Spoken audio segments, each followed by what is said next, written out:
Assalamualaikum warahmatullahi wabarakatuh. Welcome back to our class. We are Mrs. Putri Triana Rahayu, SPD, and Mrs. Agnes. We are continuing the material about narrative text. Do you know narrative text? Last meeting we have studied about narrative text, and then today we'll continue for the part 2. Untuk kali ini KD 3.7 dan 4.7 yaitu membandingkan fungsi sosial, struktur teks, dan unsur kebahasaan beberapa teks naratif tulisan dan tulis dengan memberi dan meminta informasi terkait fairy tale pendek dan sederhana sesuai dengan konteks penggunaannya. Untuk KD 4.7 yaitu menangkap makna secara kontekstual terkait fungsi sosial, struktur teks, dan unsur kebahasaan teks naratif, lisan dan tulis sangat pendek dan sederhana terkait fairy tale. Tujuan pembelajaran pada pembelajaran kali ini yaitu diharapkan siswa dapat 1. Membaca teks naratif dengan ucapan yang baik dan benar. Yang kedua, mengidentifikasi struktur kebahasaan teks naratif. Yang ketiga, menemukan informasi yang terdapat dalam teks naratif. Yang keempat, menentukan pesan moral yang bisa diambil dari teks tersebut. Yang kelima, diharapkan kalian bisa menyusun teks naratif dengan benar. Indikator pembelajaran kali ini yaitu 1. Membaca teks naratif yang dimiliki dengan intonasi yang baik dan benar. Yang kedua, menentukan generic structure teks naratif yang dibaca. Yang ketiga, menentukan tujuan sosial dari teks naratif yang dibaca. Yang keempat, menentukan tokoh, kapan peristiwa terjadi, dan apa konflik atau masalah yang dihadapi oleh sang tokoh dalam teks naratif yang dibaca. Yang kelima, yaitu menyusun kalimat asal menjadi teks naratif yang baik. Berikutnya kita lanjutkan untuk tahap 1 latihan soal yang pertama. Di pertemuan yang kemarin Mrs. Puji sudah menyuruh kalian untuk mencari contoh teks naratif. Berikutnya untuk kegiatan kali ini, silahkan kalian baca read the narrative text you have. Bacalah teks naratif yang kalian punya. Kemudian tentukan identify the generic structure of the text. Identifikasi, tentukan struktur kebahasaan teksnya. Cari mana orientationnya, mana complicationnya, dan mana resolution. Kemudian yang ketiga, find the character, setting, and social function of the text. Tentukan siapa tokoh dalam cerita yang kamu punya, di mana terjadinya, kemudian apa fungsi sosialnya.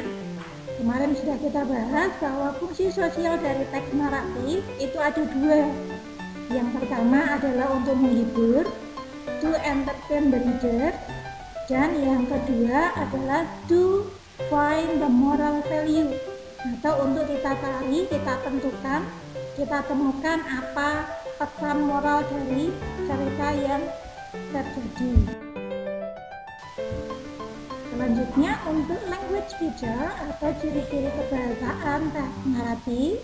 Yang pertama adalah menggunakan kalimat lampau, kecuali untuk kalimat yang direct speech. Untuk yang menggunakan simple past, maka kata kerjanya adalah menggunakan kata kerja verb to atau kata kerja bentuk kedua. Kemudian menggunakan past continuous, di mana di situ menggunakan was atau were ditambah dengan verb aim. Yang ketiga, past perfect itu menggunakan had ditambah dengan kata kerja bentuk ketiga. Ciri-ciri berikutnya adalah menggunakan direct speech. Contohnya misalnya dalam kalimat what are you doing here? That's you wrong. Jadi di sini dalam bahasa Indonesia disebut dengan kalimat langsung, di mana di situ ditandai dengan tanda petik biasanya. Kemudian ciri yang terakhir adalah menggunakan indirect speech atau untuk memberitakan kalimat yang tidak langsung. Contohnya then they fought for the court. Kemudian untuk penerapan struktur penerapan struktur penulisan dalam teks naratif.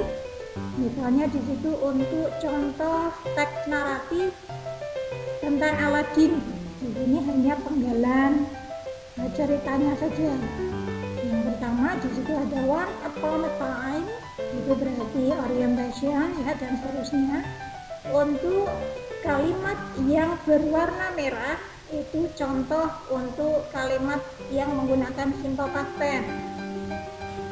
Kemudian yang berwarna biru itu adalah contoh direct speech untuk kalimat langsung. Kemudian yang berwarna hitam itu adalah indirect speech atau kalimat tidak langsung. Kemudian yang berwarna ungu adalah contoh past continuous tense. Sedangkan yang berwarna hijau itu adalah past perfect tense. Task 2 yaitu tugas kalian. Yang pertama, identify the generic structure of narrative text below by arrange resemble paragraph into a good text. Jadi kalian disuruh untuk mengidentifikasi struktur kebahasaan teks naratif berikut ini dengan cara mengurutkan kembali paragraf asalnya menjadi teks naratif yang baik. Di sini ada 3 paragraf, kalian disuruh untuk mengurutkan mana yang masuk orientasi, mana yang termasuk complication and resolution.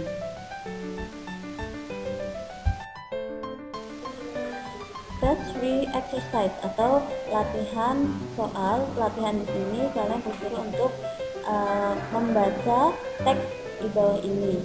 Exercise of reading.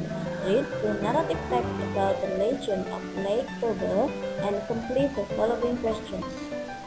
Judulnya itu The Legend of Lake Toba. There was a fisherman who lived in Batakland. His name was Bakarasuru Sahala. When he was angling, he caught a fish.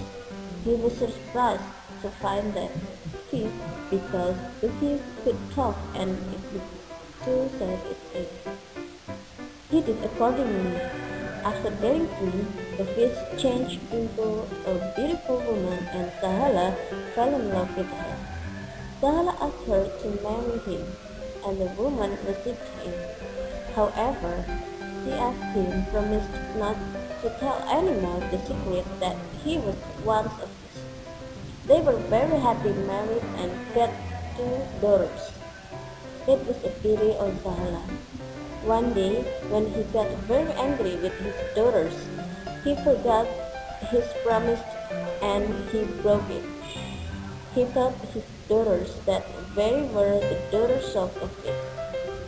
His wife could not forgive him. Suddenly, the earth began to shake and volcanoes started to erupt.